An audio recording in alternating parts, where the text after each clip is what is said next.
In 1981, we were treated to Batman vs. the Incredible Hulk, Treasury format. DC Marvel crossover. Now this thing was big. I mean, like 10 by 14 versus I think it's 6 by 10 for your average comic book size.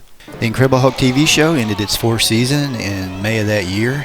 It would only run for one more season and for only 7 more episodes. For Batman, we had reruns of Adam West. Ringside table, Batman? Just looking, thanks. I'll stand at the bar. I shouldn't wish to attract attention. From the 1966 TV show. And of course we had the Super Friends Batman. Robin, quite often people choke on a piece of food they're eating. Right. What can you do for them?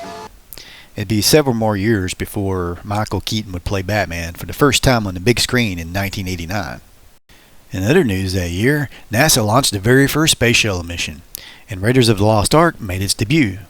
The first DeLorean DMC-12 futuristic sports car was produced. You know, the one from Back to the Future. Iran releases 52 American hostages who'd been held for 444 days. The cast of the Brady Bunch reunited for the TV movie The Brady Girls Get Married. And then there were made-for-television movies that I loved when I was a kid. The Munsters' Revenge and the last Gilligan's Island movie with the Globetrotters. And, of course, Walter Cronkite retired that year, and that's the way it was. Oh, one more thing. Weird Al made his first television appearance. Now, that was a year. When you think of titanic battles between DC and Marvel, you usually think of Superman versus the Hulk, which happened at least 3 times in comic book history. But for this battle, Marvel and DC decided it would be Hulk versus Batman, which isn't really a natural fight scene, but very exciting, especially if you're a big Batman fan, because here they pitted Batman against what would have to have been his most difficult challenge up to that point. So why put an unstoppable monster that could easily squash any human being up against a mere Dark Knight detective? It had to be more of equal billing than anything. At the time, I think it's safe to say Batman wasn't DC's number 1 guy. He was more like their number 2 hero. Superman the movie was a huge success, and Superman 2 had just came out with very big box office. And Batman, well, he was on the Super Friends, and he had an old TV show and reruns. The Hulk had a very good show that, while I believe it was doing okay in their ratings at the time, it was towards its end. Of course, while the Hulk had really never been bigger than he was during that time period, thanks to the Bill Bixby, Lou Ferrigno TV show, in the comics, I think it would be safe to assume he wasn't overtaking Spider-Man in sales anytime soon. So to Marvel and DC, they were pitting their number 2 guys against each other, without regard to fictional strength or powers or the lack thereof. So how do you match an unstoppable monster that can lift mountains against Batman, who relies on strategy and planning to defeat his opponents? Well, there wasn't a lot of time for Batman to plan in this story, so I think the decision must have been made to depower the Hulk a little bit. He felt like he was more of a closer representation to the TV show in power and strength than what was usually depicted in the comics.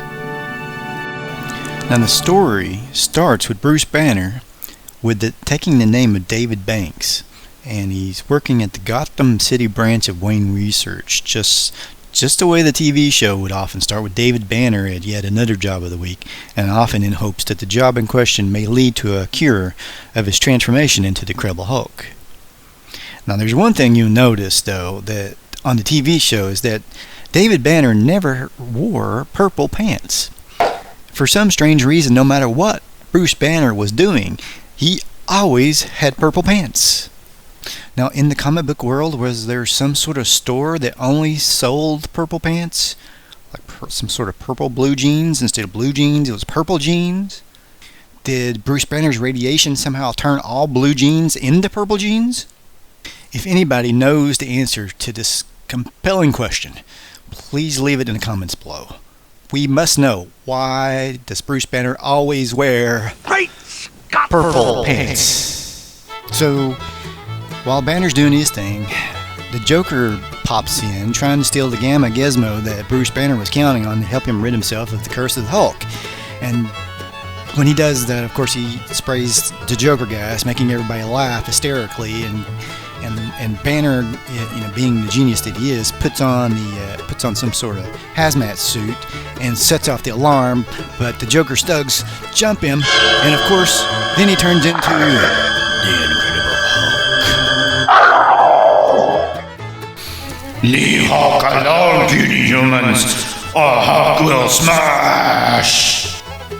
So the Hulk does his thing, and he's like smashing, and all the bad guys are like trying to shoot at him, and then here comes Batman, and he's doing like his Clint Eastwood Dirty Harry impression. He's like, "Go ahead, punks, make my day," Okay, and then the Joker, he's doing his thing, he's like, "Honestly, is that a face even a mother could love? Just think about it, big fella, and it becomes obvious. If anyone around here is your enemy, Hulk, it's him." And Batman, he's like, "Yo, homeboy, you must be tripping." No, he didn't say anything. He was just kind of silent, like he always does. And so Batman, he's thinking to himself, like in the voice of Clint Eastwood, "I kept silent during the Joker's tirade, so the Hulk wouldn't become overly confused and take out his frustration on the gamma gun. But obviously, that was a mistake. There'll be no reasoning with the bird now." Okay, and then the Hulk is like, "Hulk is strong enough to squash you like a, huh? Stand still, pointy ears." And the Batman, he's kind of like, "And commit suicide? No thanks. And the name isn't pointy ears. It's the Batman." And then he's thinking to himself, he's like, "Any creature, no matter how powerful, has to have a weak spot. I gotta keep playing hit and run. Try to paralyze the Hulk's nerve centers. There's not much of a chance. But it's the only one I've got. Come on, you big gorilla. Fall! Why in blazes don't you fall?" And then it says, "But a quick glance at the man-brute's furious face attests to the futility of the Dark Knight's efforts." And then Hulk's like, "You try to hurt Hulk. Now Hulk will hurt you." And then Batman, he's like, "He's even stronger than I thought he was. And a lot faster as well. Have to stay out of range of those bone-crushing hands of his." Oh, yeah. Okay, and then the Hulk, he like grabs the Batman, and Batman, the Hulk's like, "Ha! Now Hulk has you, Batman. Now Hulk will crush you just like Hulk promised." And then Batman's thinking to himself, he's like, "Oh, my spine. He's gonna snap it like a pencil. If I don't move fast, I'll never move again." Oh, and the Joker's over there, he's like, "That's it. Hulk, crush him into paste. I've waited years for this glorious moment." Oh, and then Batman's like, "Well, I hate to disappoint you, Joker." And then he boxes the Hulk's ears, and the Hulk's like, "Huh?" And then Batman's like, "We have to wait a little while longer." And then Hulk's like, "Hulk's ears! What have you done to Hulk's ears?" And then Batman's like, "You've been a bad boy, Hulk, so I boxed him." Ha ha ha. No, he didn't actually laugh, but I think he should have laughed. And then he's thinking to himself, "It really didn't hurt that brute. Just started him long enough for me to break free. And all I have to do is stay free and stay alive." But before the masked manhunter can even move, "Now, Batman, Hulk will smash!" "He's got me cornered. There's no way I'm going to outfight this behemoth. I'll just have to outthink him. The sleeping gas from my utility belt can flatten a herd of elephants." And the Hulk's like, "Huh? Little man tries to trick Hulk with puny gas, but Hulk is too smart for Batman. Gas cannot hurt Hulk if Hulk does not breathe it." And then Batman, he's like, "Blast, maybe there's a brain inside that thick green skull of his after all. With those oversized lungs, the Hulk can hold his breath from now to Christmas." And so the Batman kicks the Hulk in the stomach, and Hulk's like, "Ugh!" And Batman's thinking to himself, "Unless I can take the wind out of his sails like this." And that's when he kicks him. Okay. The powerful kick to the man-brute's solar plexus is more startling than painful, but achieves the desired result. The breath cruelly driven from his lungs, the Hulk reflexively sucks in a fresh chestful of air. And somehow, by some miracle, I don't know how, that kick of the Batman's was enough to make the Hulk suck in all that gas and pass out. Now, how you reckon the Batman could kick the Incredible Hulk hard enough to make him do that? I don't know. See, that's just, it's just one of those believe it or not moments. Nobody believes it. Nobody's ever believed it. I don't think anybody who's ever read this book thought to himself the Batman could really kick the Hulk that hard. But there you go. It is what it is. I mean, I suppose the Batman is such a skilled fighter. There's just one little small little spot on the Hulk, and the Batman found it that was weak enough that he could do that. But you know. Okay, so later on in the book, we get to round 2. Batman throws some gas pellets at the Hulk, and the Hulk's like, "Screw that, man!" And he like waves his arm, really fast, and it makes a big wind, and it blows the gas away. And then he grabs the Batman by the leg and just throws him, Okay, now this is where things are really getting cool. I mean, this is like one of the most awesome scenes ever in the comic books. I mean, because like the Hulk's picking up a car and he's gonna throw it at Batman. Batman's like, "What do I do now? If I can't outfight him and I can't outsmart him, how am I supposed to defeat him?" No, wait. Okay, now there I gotta take a little time. I got just a little bit. Okay, this is the dumb Hulk. The brute Hulk, the one that's just like Hulk smash, can't even talk in complete sentences. And this is Batman. This guy can outplan, out-strategize. He can outsmart anybody, even Superman, right? And he's like, "How do I outsmart the Hulk, who's as dumb as a rock?" Okay, but anyway, still one of the greatest moments in comic book history here. Okay, so anyway, Hulk's like, "You will not attack Hulk again in point of years, and this time Hulk will crush you once and for all." And Batman's like, "He means it, and I'm backed against the wall. There's no way for me to avoid this dead. Only one chance to survive is, if I can't go around the car, I'll just have to go through it." And that's when he does the most incredibly super duper stunt that I've ever seen in a comic book. Jumps right through one window and out the other. I mean, that would make such an awesome stunt in a movie. And he's like, he's thinking to himself, "Did it in one window and out the other. But never want to cut anything that close again." And then Hulk's like, "Eh? Now, will you stop trying to say..." Oh, wait a minute, that was Batman. I'm sorry. Okay, first Hulk's, "Eh?" And then Batman's like, "Now will you stop trying to squash me for a second, Hulk, and listen to me?" And Hulk's like, "Nope. Hulk is tired of listening to little men's lies. Hulk is tired of little men, period." Boom! And then he smashes the Batman upside the head. Okay, so the Hulk is getting really mad, and he's like, "Nothing you can say will check. Well, not check. Will change Hulk's mind point of yours, and nothing you can say will save you."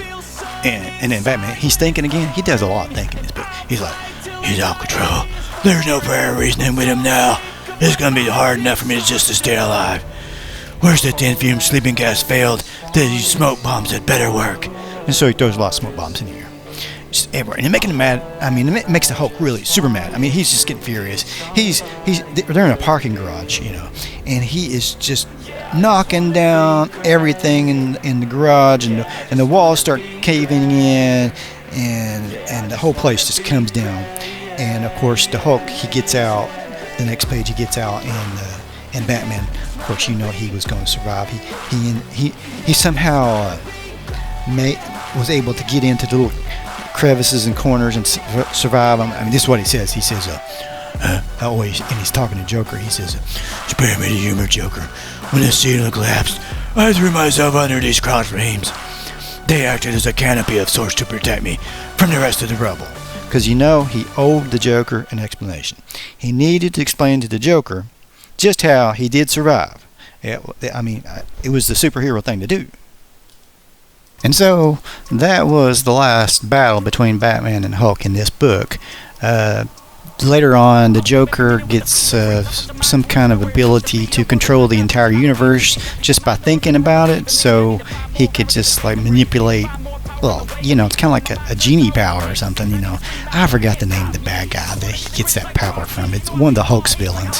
He gets this power, and he just, Batman, of course, outsmarts him, and everybody lives happily ever after. But it is a really good book. I mean, I acted silly with it a little bit, but don't hold that against the book. It is it's a classic, And if they turned that into a movie or even a cartoon, that would be just amazing.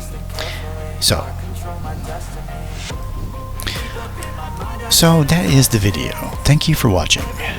Please subscribe and hit the bell for future notifications of our videos. Sometimes when I've had my medication, I am pretty normal, and you may think this is not the same guy. And other times I perhaps act a little bit rambunctious. Thank you for putting up with me, and please subscribe. Now also, if you would like, I would like it, I'd appreciate it if you would consider buying some of my books.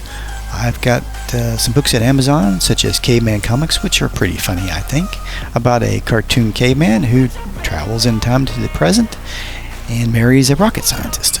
Also, right now I am working on something a little bit more serious that'll be out in the future called Liberty Ace.